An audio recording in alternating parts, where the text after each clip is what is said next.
एक के हृदय में काम कीजिए पिता प्रभु। संपूर्ण बाइबल आपकी प्रेरणा से रचा गया है और आप ही हमें वो समझ और बुद्धि दे सकते हैं जिससे हम वहां पर लिखी रहस्य की बातों को जान पाए। आपको हम हर एक के हृदय में इनवाइट करते हैं व्यक्तिगत रूप से पिता। हर एक से बातचीत कीजिए, हर एक की सहायता कीजिए, हर एक नींद की आत्मा और ऐसी अनावश्यक नींद की आत्मा को यीशु के नाम से कैंसिल करते हैं। आपके नियंत्रण को चाहते हैं यीशु मसीह के नाम में, आमीन। परमेश्वर का धन्यवाद। एक और दिन हम परमेश्वर की महिमा के लिए जुड़ पा रहे हैं और मैं विश्वास करती हूँ कि जो चीजें हम लोग सीख रहे हैं वे सभी लोग उस पर मनन कर रहे हैं। और यदि आप कोई भी क्लास मिस किए हैं तो जो कल यदि आप नहीं थे तो आप YouTube में जाकर इसे सुन सकते हैं। और हम लोग इस समय बाइबल की व्याख्या करने से संबंधित शिक्षा को देख रहे हैं और ये हमारे लिए बहुत जरूरी है क्योंकि हम बाइबल को सही तरीके से पढ़ेंगे और उसके नियमों को जानेंगे कि किस प्रकार से पढ़ा जाता है तो हम वास्तव में उस प्रकार से परमेश्वर को वचन को समझ पाएंगे जिस उद्देश्य के लिए उसने अपने वचन को दिया है। तो हम लोगों ने 4 नियमों को देख लिया है। जो 4 नियम हमने देखा उसमें पहला नियम था संदर्भ का नियम, दूसरा प्राथमिक पाठक का नियम, तीसरा समय का नियम और चौथा इतिहास और संस्कृति अथवा पृष्ठभूमि का नियम। आज हम लोग उससे आगे देखेंगे जिसमें शब्द का नियम, नेक्स्ट है हमारा वचन केंद्रित व्याख्या और अंतिम बात है विभिन्न अनुवादों की सहायता लेना। जब हम कहते हैं शब्द का नियम तो शब्द का नियम में हम उस समय में आते हैं जब हमने बाकी नियम को देख लिया है। जैसे हमने संदर्भ का नियम देख लिया है और इतिहास संस्कृति और पृष्ठभूमि को देख लिया है, प्राथमिक पाठकों के बारे में देख लिया है। उसके बाद अंतिम क्रम में हम शब्द के नियम में आते हैं। इसका अर्थ यही है कि शब्द के नियम में हम शुरू में ही नहीं चले जाते, यानी जब हम पढ़ना शुरू किए और एक शब्द हमारे सामने आ गया तो ऐसा नहीं कि हम केवल उसी शब्द को लेकर के उसी शब्द को पकड़ करके बैठ जाएं या उसी शब्द को पकड़ करके रुक जाएं कि इसका यहाँ पर क्या अर्थ है। हम पहले देखेंगे कि संदर्भ का नियम क्या कहता है और इतिहास संस्कृति और पृष्ठभूमि कैसी है और उसके साथ में किन लोगों को ये लिखा जा रहा है, इन बातों को पहले ध्यान देंगे। इसके बाद हम शब्द के नियम में आएंगे। तो कई बार ये देखा गया है कि शब्द के नियम में हम पहले आ जाते हैं और फिर हम गलत रूप में उसकी व्याख्या करते हैं। इसलिए हमें ध्यान देना है कि इससे पहले हम बाकी सारे नियमों को ध्यान दें, उसके बाद फिर हम शब्द के नियम में आएंगे। तो जब हम शब्द की बात करते हैं तो पहली चीज जो इसमें है, इसमें कुछ 4 पॉइंट है। पहली चीज ये है कि जब हम शब्द के अर्थ में जानना चाहते हैं तो सबसे पहले हमें देखना चाहिए कि बाइबल के अंदर इस शब्द का और क्या अर्थ है। जैसे हम लोग देखेंगे यूहन्ना 3:16, यूहन्ना 3:16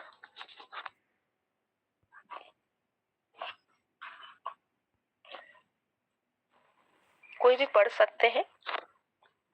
मैं पढ़ती हूँ।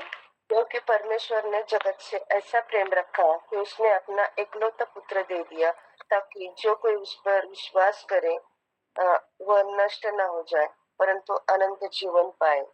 आमीन। धन्यवाद सिस्टर। तो यहाँ पर लिखा है परमेश्वर ने जगत से ऐसा प्रेम किया।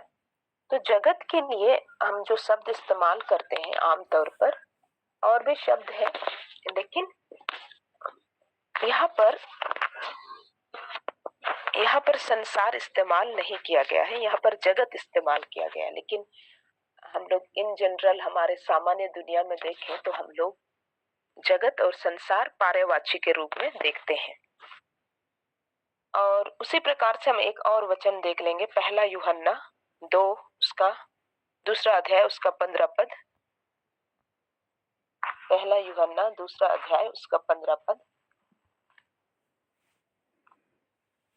यहाँ पर लिखा है, तुम ना तो संसार से और न संसार में की वस्तुओं से प्रेम रखो। यदि कोई संसार से प्रेम रखता है तो उसमें पिता का प्रेम नहीं है, क्योंकि जो कुछ संसार में है अर्थात शरीर की अभिलाषा और आंखों की अभिलाषा और जीविका का घमंड वह पिता की ओर से नहीं परंतु संसार ही की ओर से है।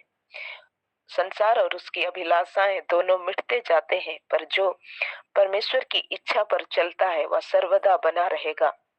तो यहाँ पर हम लोग जो संसार शब्द है उस शब्द को समझने की कोशिश कर रहे हैं।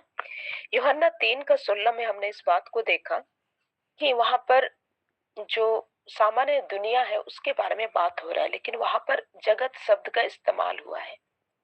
तो हमें एक आइडिया लगता है कि जो सामान्य दुनिया है उस शब्द के लिए बाइबल कौन सा, उस अर्थ के लिए बाइबल कौन सा शब्द इस्तेमाल कर रही है, जगत।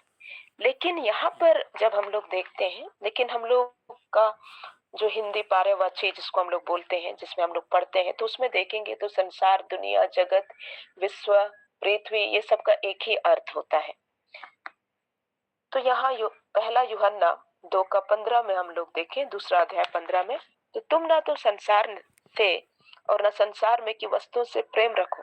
तो उसका मतलब ये नहीं है कि हम इस जगत से प्रेम ना रखें, उसका मतलब कुछ और है जो हमें यहीं पर मिलेगा। यदि कोई संसार से प्रेम रखता है तो उसमें पिता का प्रेम नहीं। इसके नीचे देखिए, क्योंकि जो कुछ संसार में है अर्थात शरीर की अभिलाषा, आंखों की अभिलाषा और जीविका का घमंड वह पिता की ओर से नहीं परंतु संसार ही की ओर से है। यानी यहाँ पर संसार शब्द का इस्तेमाल इस रूप में किया जा रहा है कि उसके द्वारा दिखाया जा सके कि संसार से जो आने वाली शरीर की अभिलाषाएं, आंखों की अभिलाषाएं या फिर जीविका का घमंड है, उसके बारे में बताने के लिए संसार शब्द का इस्तेमाल हो रहा है। तो हमने क्या देखा, जहां पर संसार शब्द है उसी के थोड़ा से नीचे में हम उसके अर्थ को भी देख पा रहे हैं। फिर आगे लिखता है, आगे और भी स्पष्ट हो जाता है 17 से, संसार और उसकी अभिलाषाएं दोनों मिटते जाते हैं, पर जो परमेश्वर की इच्छा पर चलता है वह सर्वदा बना रहेगा।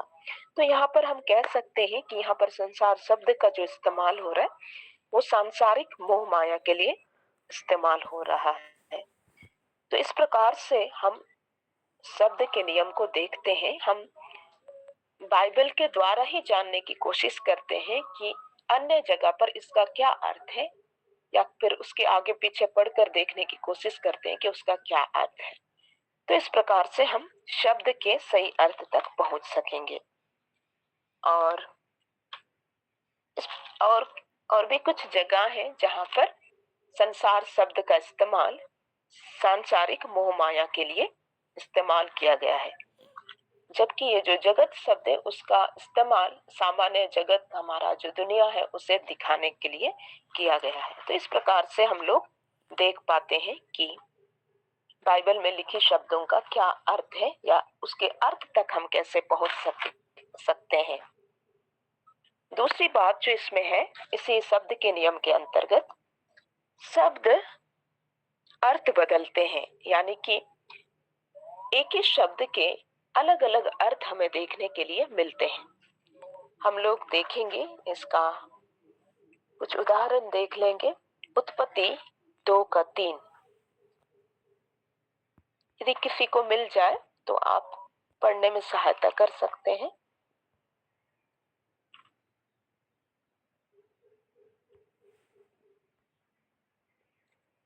उत्पत्ति 2:3 मैं पढ़ती हूँ। और परमेश्वर ने 7वें दिन को आशीष दी और पवित्र ठहराया, क्योंकि उसने सृष्टि की रचना की अपने सारे काम से विश्राम किया।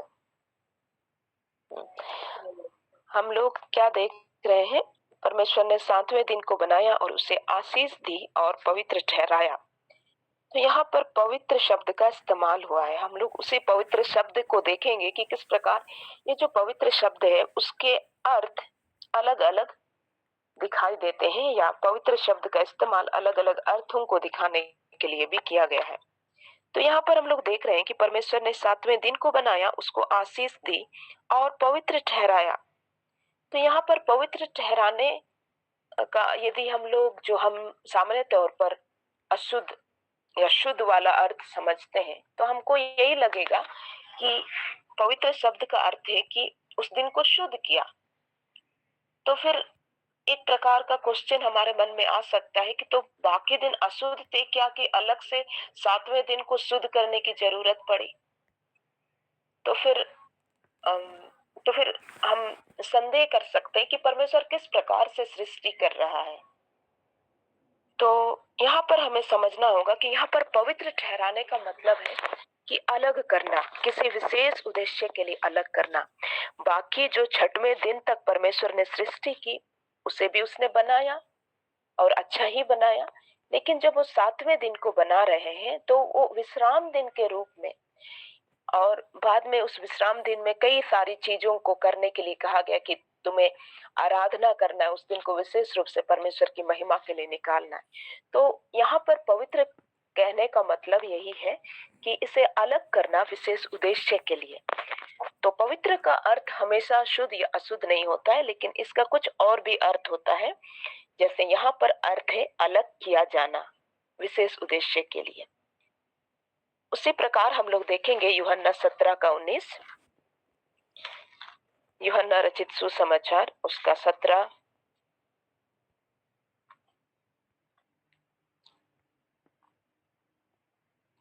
अध्याय और उसका 19 पद पढ़ो।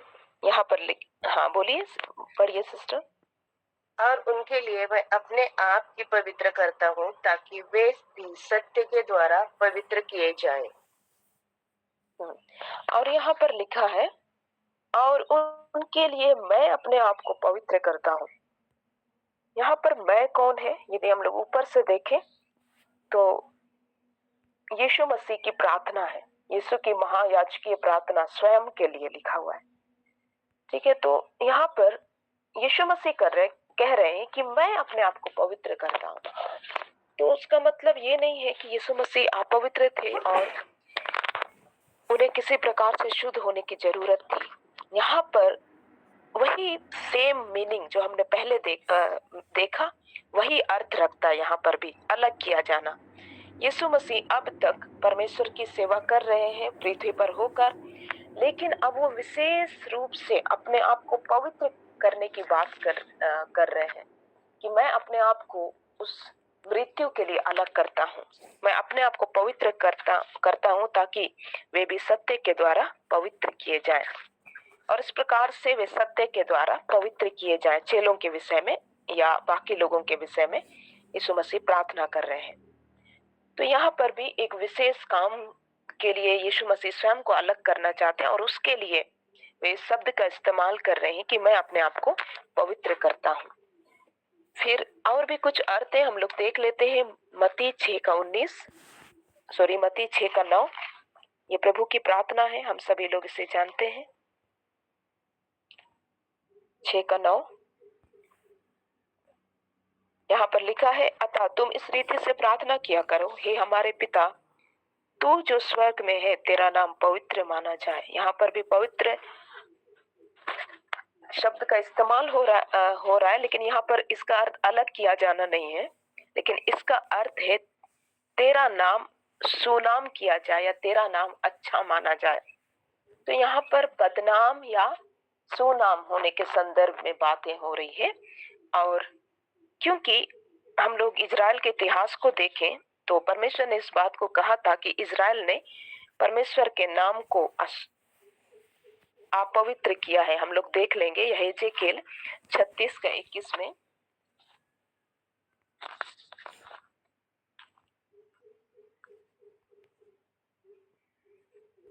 कोई भी पढ़ सकते हैं, यह एजेकिएल 36:21 में।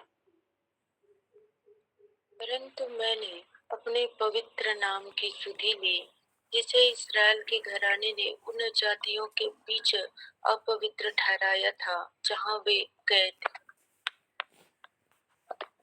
यहाँ पर परमेश्वर इस बात को कह रहे हैं कि परंतु मैंने अपने पवित्र नाम की सुधि ली, जिसे इज़राइल ने के घराने ने उन जातियों के बीच अपवित्र ठहराया था जहां वे गए थे।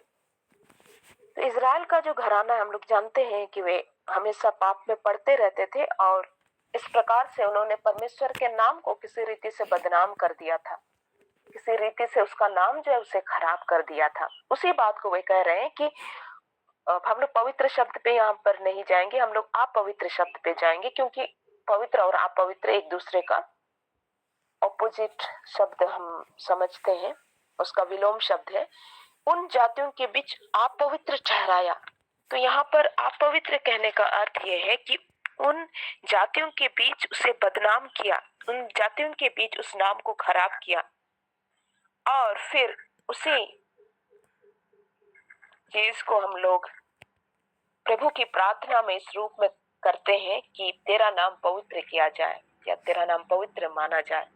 तो यहाँ पर तेरा नाम पवित्र माना जाए मतलब पवित्र माना जाए मतलब अच्छा नाम होने पाए, सुनाम होने पाए, इस प्रकार का अर्थ है। उसी प्रकार से हम लोग देख लेते हैं एक और अर्थ, प्रेरितों के काम उसके 10वें अध्याय और उसके 28 पद में। प्रेरितों के काम 10वें अध्याय 28 पद में।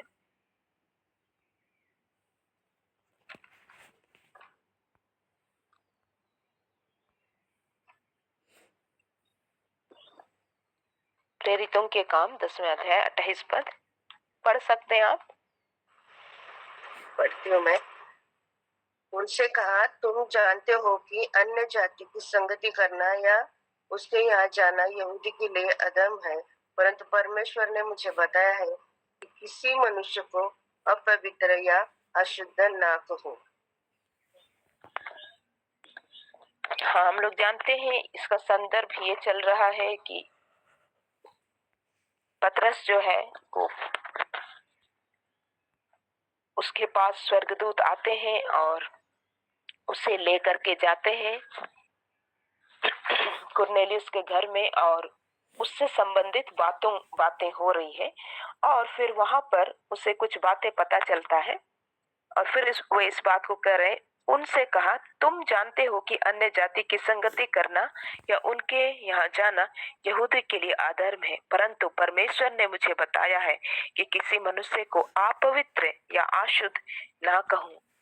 वो उन्हीं बातों को बता रहे हैं और बता रहे हैं कि किस प्रकार से परमेश्वर ने मुझे सिखाया नया चीज कि मैं किसी भी जाति को या किसी भी लोगों को अपवित्र या अशुद्ध ना कहूं। तो यहाँ पर अपवित्र या अशुद्ध यानी ग्रहण योग्य या अग्रहण योग्य उस अर्थ में लिया जा रहा है। पहले क्या था, पहले अशुद्ध लोग ग्रहण नहीं किए गए थे परमेश्वर की दृष्टि में, या यीशु मसीह भी जब आए थे तो वो इस बात को कहते थे कि मैं सिर्फ इज़राइल के खोई हुई इज़राइल के घराने की खोई हुई भेड़ों के पास ही आया हूँ। लेकिन बाद में परमेश्वर अपनी उस भली योजना को प्रकट कर रहे हैं कि किस प्रकार मैं सभी जातियों को स्वीकार कर रहा हूँ। तो वही बात जब पतरस पर प्रकट हो रही है तो वो इस रूप में इस बात को कह रहे हैं कि परमेश्वर ने मुझे बताया है कि किसी मनुष्य को अपवित्र या अशुद्ध ना कहूं, यानी किसी मनुष्य को मैं अस्वीकार योग्य या स्वीकार योग्य ना कहूं। कहने का मतलब ये कि ग्रहण योग्य या अग्रहण योग्य ना कहूं, लेकिन सभी व्यक्ति को मैं ग्रहण करूं। तो यहाँ पर हमें इस रूप में इसका अर्थ मिलता है कि ग्रहण योग्य होना या अग्रहण योग्य होना। तो इस प्रकार से हमने देखा कि एक ही शब्द के कई अर्थ हमें अलग अलग जगह पर दिखाई देते हैं। और नेक्स्ट है इसी पॉइंट में, क्योंकि हम जानते हैं कि बाइबल जो है वो हिंदी में नहीं लिखी गई है जो हम पढ़ते हैं। आप में से कोई बता सकते हैं बाइबल किसमें लिखी गई है, कौन सी भाषा में? हिब्रू में। हिब्रू में बहुत अच्छा सिस्टर। और कोई? हिब्रू में लिखी गई है पुराने नियम की पुस्तक, और नए नियम की पुस्तक किसमें लिखी गई है?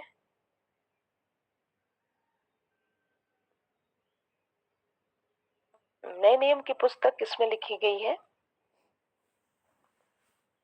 कौन सी भाषा में?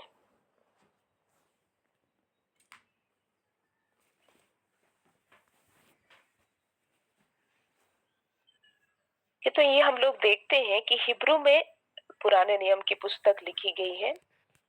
ये वो इब्रानी भाषा बोलते थे, हिब्रू जिसे हम कहते हैं। और नए नियम की पुस्तक जो है उसमें 27 पुस्तक है, वे मुख्य रूप से ग्रीक में लिखी गई है, जिसे हम कॉमन ग्रीक भी कहते हैं, उसमें लिखी गई है। और कुछ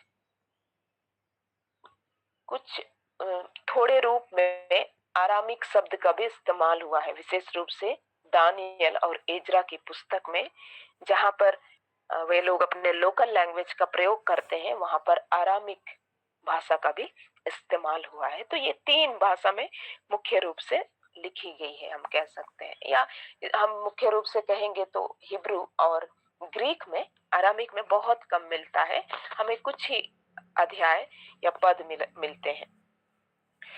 तो इस प्रकार हम देख रहे हैं कि बाइबल जो है वो मुख्य रूप से हिब्रू और ग्रीक में लिखी गई है। तो जब हम इसके शब्द तक जाना चाहते हैं, हम शब्द की बात कर रहे हैं, तो हमें इसके मूल शब्द में जाना होगा। जैसे हम लोग अभी तो इंटरनेट है, हम लोग इस्तेमाल कर सकते हैं।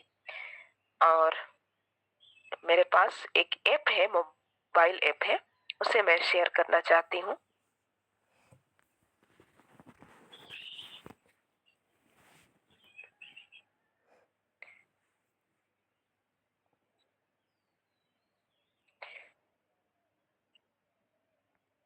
ये जो ऐप है वो अभी नहीं आता है, अभी प्ले स्टोर में अवेलेबल नहीं है।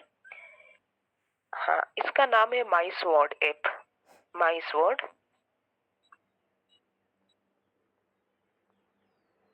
इस ऐप से भी आप इसके मूल अर्थ तक जान सकते हैं। जैसे हम लोग इस समय में बाइबल का अध्ययन कर रहे हैं, और अगर हम लोग मूल शब्द की बात करते हैं तो हम लोग केजीवी जो है उसका बाइबल का जस्ट ट्रांसलेशन हम कहेंगे, यानी कि जो मूल शब्द था उससे जो इंग्लिश आया, मूल हिब्रू या फिर ग्रीक था, उससे सबसे पहले इंग्लिश में ट्रांसलेशन किया गया। तो हम लोग केजीवी, किंग जेम्स वर्जन को सबसे ज्यादा प्रीफर करते हैं बाइबल पढ़ने के लिए इंग्लिश में। और हम लोग देख लेते हैं किस प्रकार से ये ऐप काम करता है। ये मैं आपको इसका लिंक दे दूंगी, आप इसे अपने फोन में डाउनलोड कर सकते हैं। और आप यदि इंटरेस्ट रखते हैं बाइबल के वचनों को गहराई से जानने के लिए, तो आप इसकी सहायता ले सकते हैं। जैसे हमारे पास एक क्वेश्चन आया होगा ग्रुप में, आपको भेजा गया होगा कि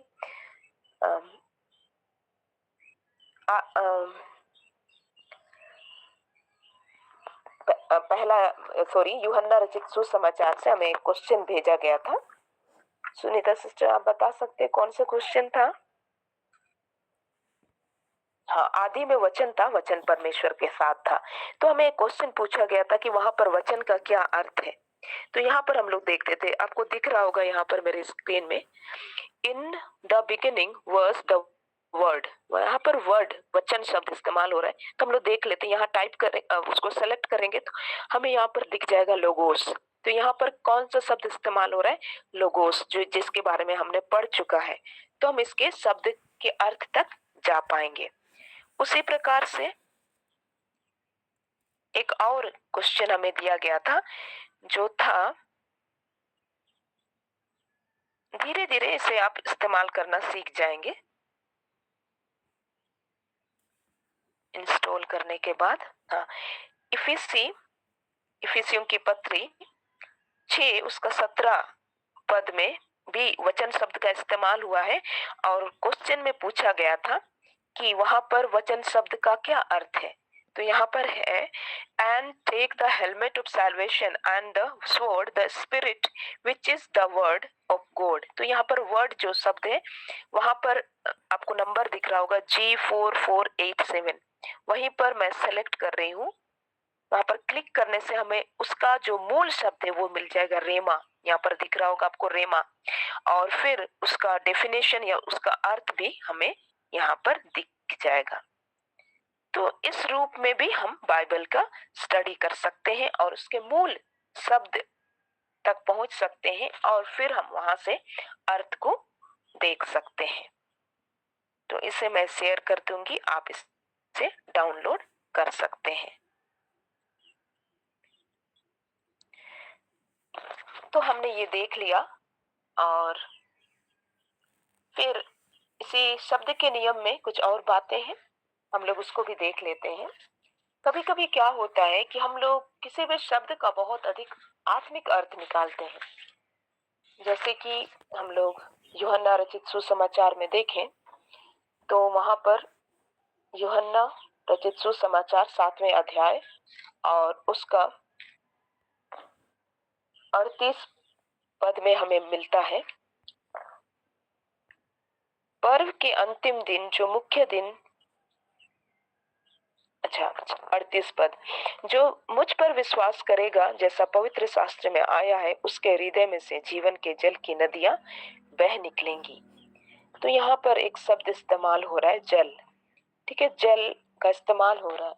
तो यहाँ पर जल का अर्थ यही है कि पवित्र आत्मा के सामर्थ्य से हमारे जीवन, हमारे हृदय में से जीवन का जल बह निकलता है। जब हम लोग यीशु मसीह पर विश्वास करने लगते हैं तो पवित्र आत्मा के रूप में प्रभु हमारे भीतर वास करते हैं, और फिर हमारे द्वारा भी कई लोगों तक वो जीवन पहुंचता है।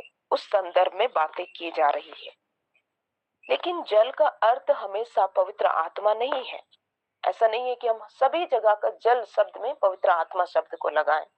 हम लोग देख लेते हैं इफिसियों की पत्री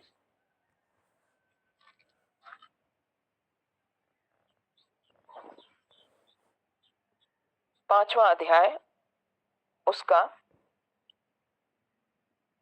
26 पद, कि उसको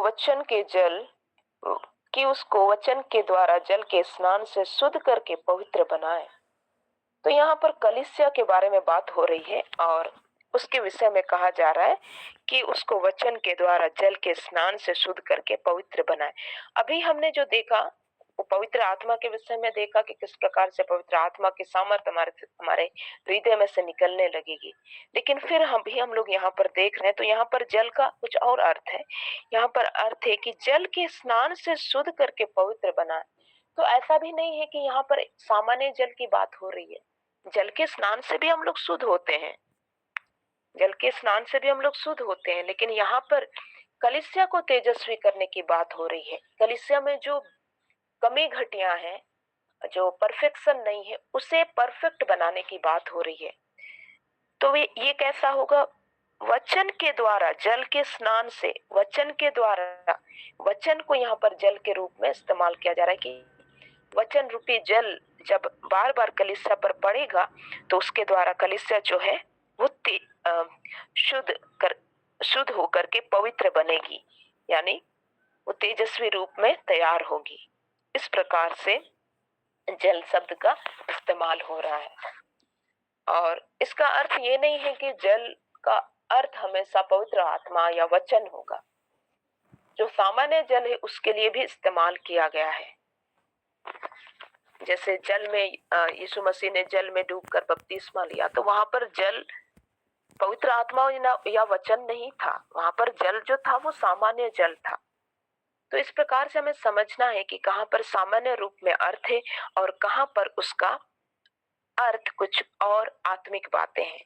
तो हमारा जो माइंड सेट है उसके अकॉर्डिंग हम लोग क्या करते, कई बार हम पहले ही अपने मन में आत्मिक अर्थ ढूंढना चाहते हैं। तो हमें इस चीज से बचना है। हमें समझना है कि देखने की कोशिश करना है कि यहाँ पर बातें किस रूप में कही जा रही, क्या यहाँ पर इसका कोई आत्मिक अर्थ है या फिर इसका अर्थ सामान्य है, जो सामान्य जल है उसके लिए इस्तेमाल हो रहा है। तो इस प्रकार से हम जब बाइबल की व्याख्या करेंगे तो हम कई सारे गलतियों से बच सकते हैं। और फिर हम लोग देखेंगे इसके अलावा एक और शब्द है जो सांप का हम लोग उदाहरण लेते हैं। सांप शब्द का भी इस्तेमाल कई बार हुआ है और सांप शब्द का अर्थ बाइबल में अलग अलग दिखाई देता है। जैसे सांप एक जंतु है, जंतु के रूप में भी सांप का इस्तेमाल हुआ है और उसके साथ में कई बार शैतान को दिखाने के लिए भी, जैसे अदन की वाटिका में शैतान को दिखाने के लिए सांप का इस्तेमाल हुआ था और अलग अलग रूप में इस्तेमाल हुआ है। हम लोग देख लेंगे ये यूहन्ना 3:14। जंतु और शैतान को तो हम लोग समझते ही हैं, लेकिन कई बार हमारे मन में ये होता है कि सांप जहां भी है उसका अर्थ यही है कि वो शैतान है, ठीक है। लेकिन अभी हम लोग देखेंगे कि सांप का अर्थ कुछ और भी हो सकता है जो आपको आश्चर्यचकित करेगा। यूहन्ना 3:14 यहाँ पर यहाँ लिखा है, और जिस रीति से मूसा ने जंगल में सांप को ऊंचे पर चढ़ाया, उसी रीति से अवश्य है कि मनुष्य का पुत्र भी ऊंचे पर चढ़ाया जाए। देखिए, जिस रीति से मूसा ने जंगल में सांप को ऊंचे पर चढ़ाया। एक समय था इजरायली जो है व्यभिचार में पड़े थे या किसी प्रकार के पाप में पड़ रहे थे, तो परमेश्वर ने उनके लिए तेज विष वाला सांप को भेजा और सांप ने उन्हें काटना शुरू किया। तब परमेश्वर ने मूसा को अगुवाई दी कि वो पीतल का एक सांप बनाए और उसे इस प्रकार से ऊंचा में रखे और जो कोई उस पर दृष्टि करेगा वो चंगा हो जाएगा और जो सांप ने उसे काटा है उससे वो चंगा हो जाएगा। इस प्रकार की घटना हमें देखने के लिए मिलती है और वास्तव में मूसा ने वैसा ही किया और फिर उसने सांप को उस प्रकार से पीतल का सांप बना करके उसे ऊंचे पर चढ़ाया। ये हमें मिल जाएगा निर्गमन 7वें अध्याय का 8 पद में और गिनती 21 में भी हमें मिल जाएगा। सॉरी गिनती 21 में हमें मिलेगा, गिनती 21 में उसे आप देख सकते हैं। अभी हम लोग उसमें नहीं जा रहे हैं। तो यहाँ पर उसकी तुलना, उसे सेम घटना की तुलना करते हुए कहा जा रहा है, उसी रीति से अवश्य है कि मनुष्य का पुत्र भी ऊंचे पर चढ़ाया जाए। यहाँ पर यीशु मसीह इस बात को कह रहे हैं निकोदेमुस से कि जिस प्रकार पीतल के सांप को ऊपर चढ़ाया गया यानी ऊपर दिखाया गया, उसी प्रकार से मनुष्य के पुत्र भी ऊंचे पर चढ़ाया जाएगा। तो हम कह सकते हैं एक प्रकार से सांप की जो उपमा है वो यीशु मसीह से की जा रही है। तुलना हम कह सकते हैं, जिस प्रकार से सांप को वहां पर ऊंचे पे चढ़ाया गया था उसी प्रकार से यीशु मसीह को भी ऊंचे पर चढ़ाया जाएगा और जो कोई उस पर दृष्टि करेगा, जैसा उस समय उस पीतल के सांप को देखकर लोग चंगे हुए थे, उसी प्रकार से अब यीशु मसीह को देख करके लोग अनंत जीवन को प्राप्त करेंगे। इस तरह की बातें की जा रही है। तो हम यहाँ पर इस प्रकार से समझ सकते हैं कि सांप, उसी सांप शब्द को जिसको हम आमतौर पर शैतान समझ लेते हैं, उसी सांप शब्द का इस्तेमाल यीशु मसीह को भी किसी रूप में प्रकट करने के लिए किया जा रहा है। तो इसलिए हमें इस प्रकार की गलतियों से बचना है कि जहां पर हम एक ही अर्थ को लेकर सभी जगह उसे अप्लाई करें। सांप का अर्थ हमेशा शैतान नहीं होता है। जब इन बातों को सीखते हैं तो हम बाइबल को बहुत अच्छे तरीके से समझ पाएंगे। नेक्स्ट हम लोग देखेंगे वचन केंद्रित व्याख्या। वचन केंद्रित व्याख्या जब हम कहते हैं तो कई बार क्या होता है कि जब हम बाइबल की व्याख्या करते हैं तो हम इस रूप में करते हैं मानो कि हम अपने अनुभव के बारे में अधिक बात करते हैं और जो मुख्य बात वचन है। हमने वचन को बताने के लिए वचन की व्याख्या करना शुरू की है, लेकिन कई बार हम उससे ड्रिफ्ट हो जाते हैं, हम दूसरे ओर हमारा ध्यान चला जाता है। हम अपने अनुभव को हम मुख्य रूप से बताते हैं और बीच बीच में हम वचन को लेकर के आते हैं। तो हमें इस प्रकार से व्याख्या नहीं करना है। हमेशा बाइबल की व्याख्या करते समय हमें ध्यान रखना है कि हमारी जो मुख्य व्याख्या हो वो वचन पर केंद्रित हो, वचन हमारा बेस बने, वचन हमारा आधार या नींव हो, फिर उसमें हम कुछ थोड़े बहुत कुछ चीजों को और क्लियर करने के लिए अपने अनुभव को डाल सकते हैं, अपनी टेस्टिमनी को डाल सकते हैं, या फिर कुछ एग्जाम्पल डाल सकते हैं इस प्रकार से। तो इस बात का भी हमें ध्यान रखना है। जैसे हम लोग कोई भोजन परोसते हैं तो मुख्य सामग्री जो है हमारा भोजन ही होता है, फिर उसमें हम लोग स्वाद के लिए कुछ कुछ चीजों को डालते हैं, अचार हो गया, चटनी हो गया। तो अनुभव जो है वो चटनी अचार के रूप में होना चाहिए।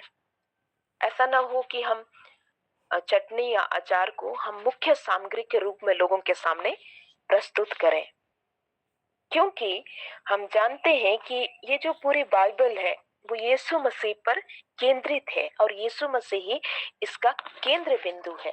यदि हम लोग यीशु मसीह ओल्ड टेस्टामेंट में हमें नहीं दिखाई देते हैं या किसी रूप में अप्रत्यक्ष रूप में दिखाई भी देते हैं, लेकिन इसका मतलब ये नहीं है कि यीशु मसीह बाइबल का केंद्र बिंदु नहीं है। यीशु मसीह ही पूरे बाइबल के केंद्र बिंदु हैं और इस पूरे बाइबल लेखन का एकमात्र उद्देश्य यीशु मसीह को प्रकट करना है। और इसलिए हमारा जो व्याख्या है वो यीशु मसीह पर पहला तो वचन पर केंद्रित होना चाहिए और यीशु मसीह पर केंद्रित होना चाहिए। और यदि हम लोग ओल्ड टेस्टामेंट और न्यू टेस्टामेंट के आउटलाइन को देखें तो कई सारी चीजें हमें वहां पर मिलती है। इवन ओल्ड टेस्टामेंट में भी जो यीशु मसीह की ओर इंगित करती है। जैसे हम लोग जानते हैं कि नूह ने जहाज बनाया, तो ये जो जहाज है वो कहीं ना कहीं यीशु मसीह का प्रतीक था कि एक समय एक ऐसा नूह ने जहाज बनाया तो वहां पर क्या हुआ कि उसने उसको हम लोग इस प्रकार से कहते हैं कि जो कोई उस जहाज में प्रवेश करता वो बचाया जाता। उसी प्रकार से अभी के समय में यीशु मसीह, नूह ने जहाज जरूर बनाया लेकिन वो एक मसीहा की ओर संकेत कर रहा था कि एक समय ऐसा मसीहा आएगा जिसके जहाज पर सवार होकर के हम अनंत जीवन तक पहुंच सकते हैं। उस समय वे शारीरिक रूप से बचते और वो उस समय जो जल प्रलय आ रहा था उससे बचते, लेकिन एक समय ऐसा मसीहा आएगा जो इसी जहाज के रूप में होगा और जो कोई उस पर विश्वास करेगा, जो कोई उसमें प्रवेश करेगा वो बचाया जाएगा। तो इस प्रकार हम देख रहे हैं कि बाइबल की सभी बातें यीशु मसीह की ओर इंगित करती है और इसलिए जब भी हम बाइबल की व्याख्या करें हमारा ध्यान इस बात पर हो कि हम वचन को केंद्र माने और यीशु मसीह को केंद्र माने।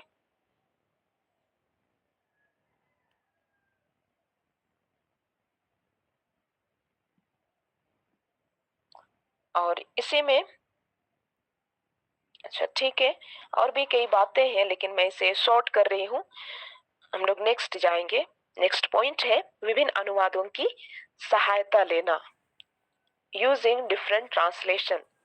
किस प्रकार से बाइबल को हम सही रूप में समझना चाहते हैं अपने स्व अध्ययन में या फिर दूसरों के सामने अपनी सेवा को देने के लिए, तो हम विभिन्न अनुवादों की सहायता ले सकते हैं। और जब हम अनुवाद की बात करते हैं तो अनुवादों को मुख्य रूप से 3 श्रेणी में बांटा गया है। पहला है विचारों का अनुवाद, जिसमें अर्थ पर जोर दिया जाता है। विचारों का अनुवाद यानी ऐसा अनुवाद जिसमें शब्द बदल जाते हैं लेकिन अर्थ पर जोर दिया जाता है कि अर्थ जो है वो बदले नहीं, अर्थ वही बना रहे। शब्द किसी भी रूप में निकले लेकिन अर्थ वही, अर्थ मिस ना हो, अर्थ सटीक रहे, अर्थ में बदलाव नहीं होना चाहिए, उस पर जोर दिया जाता है। तो इसको हम लोग कहते हैं विचारों का अनुवाद। दूसरे प्रकार का अनुवाद कहलाता है अक्षरशः अनुवाद। अक्षरशः अनुवाद या इसको हम कह सकते हैं कि लिटरल ट्रांसलेशन, यानी कि जैसा शब्द है उस पर वो समान रूप में बना रहे, यानी कि एक ट्रांसलेशन से दूसरे ट्रांसलेशन में शब्द में परिवर्तन नहीं हो, इस पर जोर दिया जाता है। इसे कहा जाता है अक्षरशः अनुवाद, यानी शब्द की समानता पर जोर दिया जाता है। और तीसरा प्रकार का जो अनुवाद है वो है विचार एवं अक्षर का मिश्रित अनुवाद। यानी विचार को भी ध्यान दिया जाता है और शब्द को भी ध्यान दिया जाता है, अक्षर को भी ध्यान दिया जाता है। यानी कि ऐसे शब्द का इस्तेमाल किया जाता है जो अर्थ भी प्रकट करे और शब्द भी जो ओरिजिनल ट्रांसलेशन है उससे उसी रूप में आए, बहुत अधिक उसमें परिवर्तन ना हो। तो इस प्रकार से 3 प्रकार के ट्रांसलेशन हमें दिखाई देते हैं और बाइबल के जितने भी ट्रांसलेशन हुए हैं उसमें भी ये 3 प्रकार के अनुवाद हमें मिल जाते हैं। तो हम लोग इंग्लिश में देख लेते हैं कौन कौन से अनुवाद हैं और इसमें हम लोग सबसे पहले देखेंगे अक्षर सा अनुवाद।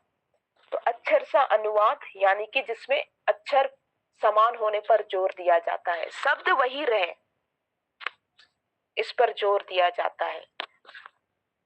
इसमें हमारे पास है जितने इंग्लिश बाइबल है उसमें से केजीवी, किंग जेम्स वर्जन जिसको हम लोग कहते हैं, और केजीवी ट्रांसलेशन को सबसे अधिक प्रेफर किया जाता है इसलिए क्योंकि जो हिब्रू या ग्रीक में लिखी गई थी बाइबल उसके बाद उसे ट्रांसलेशन किया गया।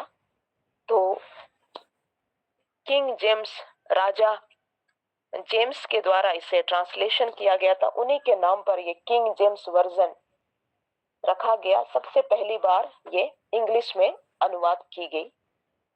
इससे पहले अनुवाद करना अच्छा नहीं माना जाता था।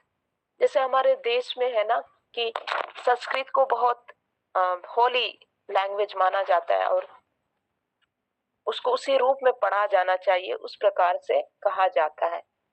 उसी प्रकार से पहले भी हिब्रू और ग्रीक में था। तो शुरू में जो लोग थे उन वे कहते थे कि इसे किसी और जो अपवित्र भाषाएं हैं उसमें अनुवाद ना किया जाए, लेकिन राजा जेम्स ने इसके लिए मेहनत किया और हमें किंग जेम्स वर्जन मिलता है जो अक्षर सा अनुवाद पर आधारित है।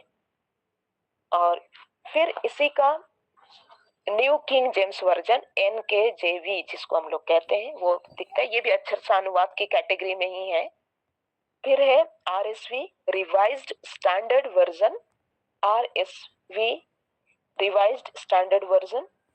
फिर हमें मिलता है NASB new American standard Bible, NASB new American standard Bible. फिर है ESV English standard version, ESV English standard version. तो ये जितने हैं वे अक्षर सा अनुवाद की कैटेगरी में श्रेणी में आने वाले बाइबल हैं। तो आप अपनी सुविधा के अनुसार इसमें से बाइबलों का प्रयोग कर सकते हैं। दूसरी कैटेगरी में हम लोग देखेंगे विचारों का अनुवाद पर आधारित बाइबल। इसमें हमें मिल जाएगा NLT new living translation, English में न्यू लिविंग ट्रांसलेशन हमें मिल जाएगा। विचारों के अनुवाद पर आधारित है, यानी कि विचार ना बदले उस पर जोर दिया गया है। और तीसरा जो कैटेगरी है जिसमें हम रखते हैं मिश्रित अनुवाद को, उसमें इस श्रेणी में हमें मिलेगा new international version, new international version NIV जिसको हम कहते हैं, NIV न्यू इंटरनेशनल वर्जन। तो इस प्रकार से अलग अलग प्रकार के बाइबल हैं, हम अपनी सुविधा के अनुसार इसका लाभ ले सकते हैं। हिंदी में हम लोग देख लेते हैं। हिंदी में ज्यादातर हम लोग BSI पढ़ते हैं और ये BSI किस अनुवाद का भाग है, कोई बता सकते हैं? इसमें विचार पर जोर दिया गया है या फिर अक्षर पर?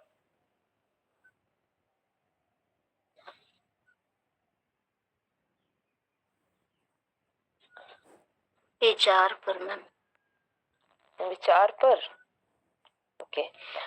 विचार पर जोर नहीं दिया गया है, यह अक्षर सा अनुवाद की श्रेणी में आता है। तो अक्षर सा अनुवाद की श्रेणी में BSI Bible society of India का बाइबल है जो हम लोग पढ़ते भी हैं, वो अक्षर सा अनुवाद की श्रेणी में आता है, यानी इस पर अक्षर पर या शब्द पर जोर दिया गया है। इसके अलावा एक और बाइबल है इंडिया बाइबल पब्लिशर्स IBP, ठीक है, इंडिया बाइबल पब्लिशर्स, IBP, इसको मछली बाइबल भी कहते हैं। ऊपर में मछली का चित्र बना हुआ है, IBP। तो ये भी अक्षर पर आधारित अनुवाद है या अक्षर सा अनुवाद की श्रेणी में आता है। विचार पर आधारित अनुवाद में हमारे पास जो बाइबल है वो है कैथोलिक बाइबल, जिसको कमिल बुल्के ट्रांसलेशन बाइबल भी कहा जाता है। कमिल बुल्के का ट्रांसलेशन है, फादर कमिल बुल्के का ट्रांसलेशन है। विचार पर आधारित अनुवाद बाइबल में हम उसे रखते हैं। और बस इतनी ही बातें हैं।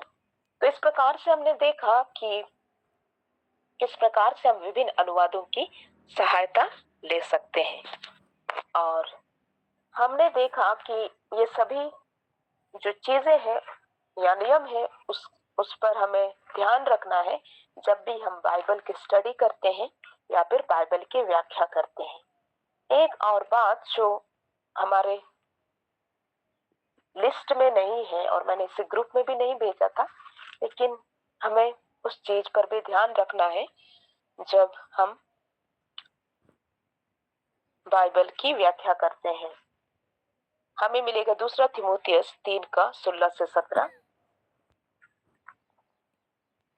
2 तीमुथियुस 3 का 16 और 17 यहाँ पर है, संपूर्ण पवित्र शास्त्र परमेश्वर की प्रेरणा से रचा गया है और उपदेश और समझाने और सुधारने और धार्मिकता की शिक्षा देने के लिए लाभदायक है, ताकि परमेश्वर का जन सिद्ध बने और हर एक भले काम के लिए तत्पर हो जाए।